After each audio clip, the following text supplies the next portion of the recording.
Before we begin, like this video if you believe everyone needs help at some point.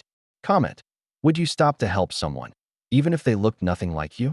Subscribe for more human stories with unexpected twists and deeper truths. Her name was Blake Winslow, 33, blonde, brilliant, billionaire, the youngest self-made woman on Forbes' tech list. Her face was on magazine covers. Her app, Echo, was worth $18 billion. But she didn't believe in luck, only logic. Data. Controlled SO when her self-driving Mercedes glitched and died on a dusty backroad in rural Georgia. She wasn't just frustrated, she was furious. No signal, no service, no team, just heat, dirt, and a pair of worn boots walking toward her from the tree line. His name was Marcus Reed, late 30s, black, mechanic, owned a tiny auto shop a few miles away. He wiped his hands on his jeans and said, "You need help, ma'am?" Blake looked him up and down. Everything in her wanted to say no. She didn't like being vulnerable. She didn't like being out of control. But the sun was setting, and her air conditioning was already gone. She nodded. He didn't ask who she was. Didn't ask about the car. Just opened the hood and started working, silently, with care. She watched him work. Grease under his nails. Calm in his movements. The opposite of everything she lived for. And maybe that's why she finally spoke. She told him everything. How the board wanted her out. How her fiancé leaked her trade secrets.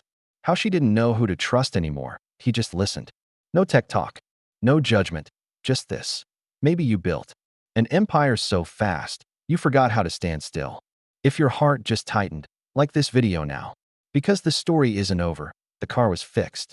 But Blake didn't leave. She stayed the night. On the porch.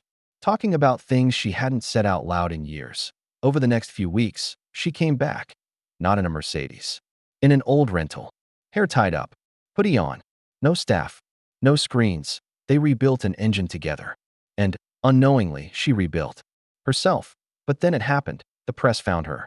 Billionaire woman caught living with small-town mechanic. Headlines. Drones. Paparazzi. Investors panicked. Stocks dropped. Her board gave her an ultimatum. End it, or we end you. Blake had a decision to make. Go back to the empire, or risk it all for the one person who never asked for her money, her name, or her power. Blake stands at a press conference, cameras flashing. Suited up, she says, Echo was built on the idea that we listen to everyone, except ourselves. I've listened now, and I'm walking away. She hands the mic to her second-in-command, then drives off in an old truck, straight to Marcus's garage. He's under a car. She crouches, peeks under, and says, "Still got room in that world of yours?" He smiles. "Depends. You bring in tools this time." She holds up a wrench, and for the first time in years laughs. Like this video if you believe real strength is learning to be human again. Comment, would you give it all up for peace and love? Share this with someone who's forgotten how to slow down. Subscribe for more billionaire stories with grit, heart, and unexpected turns.